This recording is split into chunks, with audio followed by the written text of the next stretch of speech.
He is recognized. Mr. President, I rise alongside my colleague, Senator Warner, to comment on a near-miss incident that occurred yesterday at Reagan National Airport and what it means in the context of the FAA reauthorization bill that we are considering and will take up likely right after recess.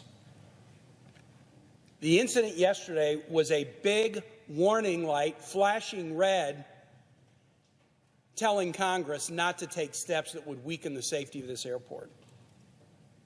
Yesterday morning at 7:40 a.m., a Southwest Airlines plane and a JetBlue plane nearly collided while simultaneously attempting to cross the same runway. One flight was preparing to take off from runway 4, which is a smaller commuter runway, while the other was attempting to cross from an apron to the main runway, runway 1, that carries 90% of the flights in and out of DCA. Yesterday was not an unusually busy day. It was a typically busy day on the nation's busiest runway at DCA.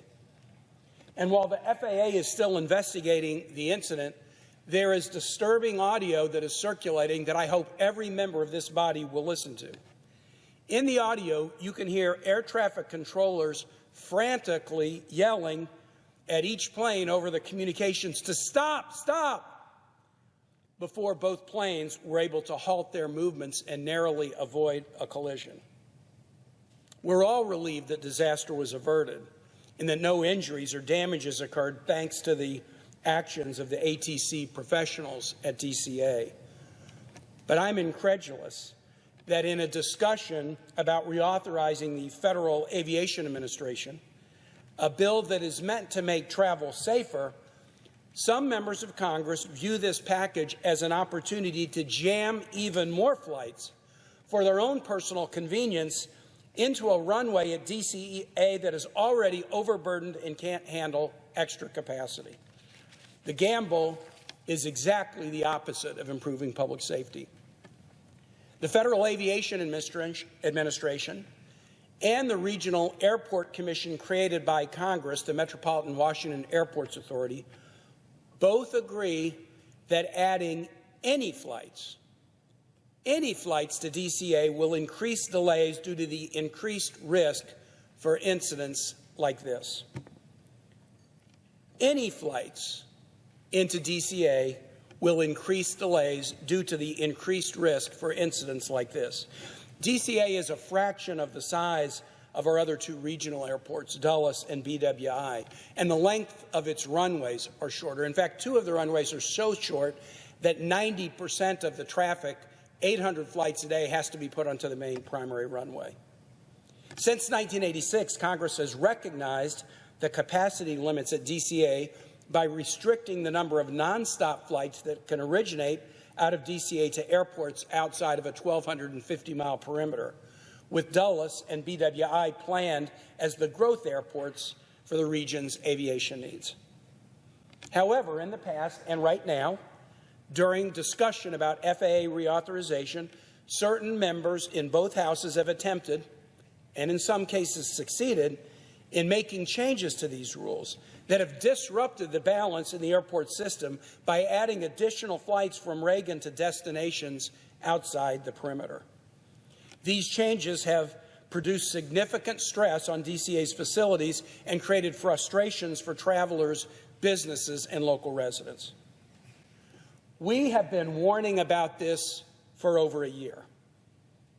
But I hope that the incident yesterday may help members finally take note of the evidence that the system is already overflowing its capacity and we can't risk public safety by cramming more flights into and out of DCA. The House of Representatives passed their version of the FAA reauthorization bill with a floor vote that resoundingly rejected additional flights at DCA on a bipartisan basis. But unfortunately here, in the Senate Commerce Committee, a package was produced that adds 10 more flights in and out of DCA without so much as an up or down vote on that provision. While some may point to other safety features in the FAA reauthorization bill to help avoid near misses in the future, I can't stand by and assume that adding safety risk by allowing more flights. My constituents will not tolerate that, and the 20+ million people who fly into and out of DCA every year should not have to tolerate that. So to sum up, a provision was added to the Senate FAA Bill and Committee that had been explicitly rejected by the House of Representatives, that has been warned against by the FAA, that jeopardizes safety, that negatively impacts the performance of 3 airports, and the provision was negotiated by a committee on which none of the senators who represent the region sits. Mr. President, this is unsatisfactory. And I'm going to say to this body, and then act in accord with what those air traffic controllers said yesterday, stop, stop. I yield to my colleague, Senator Warner. Mr. President. Senator from Virginia is recognized. Thank you, Mr. President. I want to, first of all, thank my colleague and dear friend from Virginia for his impassioned remarks. And I know the presiding officer can't enter into these discussions, but as a gentleman that represents the neighboring state of Maryland, I think I can say without fear of being contradicted that the Virginia and Maryland delegations in the United States Senate are completely united in total agreement on this issue. As Senator Kaine just pointed out, and I think it's amazing that there's not been more news coverage of it yet. I actually hope the paper of record, the Washington Post, will actually cover some of these items. But 2 planes came within 3,000 feet of colliding at DCA on the runway.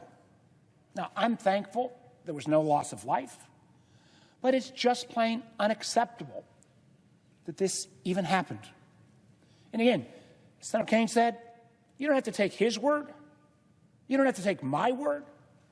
You can go online and listen to the audio from the control tower to understand just how frighteningly close we came to disaster.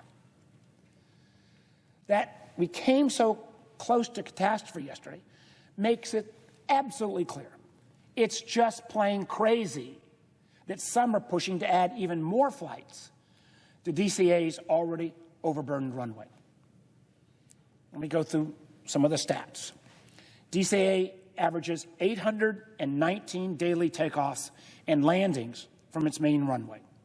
That's more than any other runway in the nation. That's more than any runway at LAX, Chicago O'Hare, at Atlanta Hartsfield, at Newark, you name it. Most overburdened runway in America is DCA. Yesterday's near crash is a stark example of the burden this airport already faces. Again, how did we get here? Well, the airport was designed to accommodate 15 million passengers. Last year, 2023, in part thanks to, as my colleague said, over the years, chipping away on the perimeter rule. Every 5 years when FAA comes up, people try to chip away. So in last year, in part thanks to this chipping away, it broke an all-time record, DCA, 25.5 million passengers. That's 10.5 million additional passengers beyond what DCA was designed for. And what does that result in? Well, we had the near catastrophe last night or yesterday, but in 2022, DCA, Reagan Airport, had the 3rd worst cancellation rate amongst the nation's busiest airports. As it is of today, with current status, 20 to 22% of flights into and out of Reagan experience delays averaging 67 minutes. There are some that have argued that, well, Reagan is at capacity during peak hours between 6 a.m. and midnight. Additional flights could be added during non-peak hours, after midnight and before 6 a.m. First of all, I said to my colleague, I've not heard any airline coming in and begging for a 2 o'clock or 3 o'clock or 4 o'clock in the morning flight. And frankly, I'd be very skeptical there'd be much consumer demand. Unlike my colleague, who was a morning person, I'm known to be a little bit more of a night owl, but you're not going to find me climbing on an airplane at 3 a.m. in the morning. Second, as we pointed out over and over, Reagan's runway is already the busiest runway in America. Any flexibility that still remains in Reagan's schedule after Congress has continually loaded up with new flights over the years should not be made by Congress. It ought to be made by the operators of the airports in conjunction with the FAA to manage safety, timeliness, delays. If we don't do this, if we end up the Senate position that at least the Commerce Committee has floated, if we end up anything close to what the Senate Commerce Committee is advocating, near crashes such as yesterday would become much more common. And for all the members who already use this airport, think about that not only in terms of the overall safety, but just how you climb on airplanes almost on a weekly basis. The so-called 5 new slots, which means you got to come and go, that means 10 additional long-haul flights beyond the currently existing DCA 1,250-mile perimeter rule, would be flown almost exclusively, because they go longer, with larger airplanes. Larger airplanes, again, take longer to taxi, more people into the terminal, already straining Reagan's resources. Considering yesterday's near crash and an average of 819 daily takeoffs and landings already, why would we sacrifice safety, or for that matter, just the ability to get in and out of the airport on a timely manner anymore? The safety of the flying public must be our primary focus.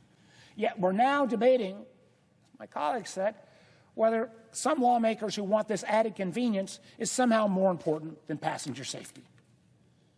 Incidents like this, incidents that happened yesterday, and if the position of additional flights would be happening on a much more common basis, would dramatically undermine the basic role of the FAA, the safety of the flying public.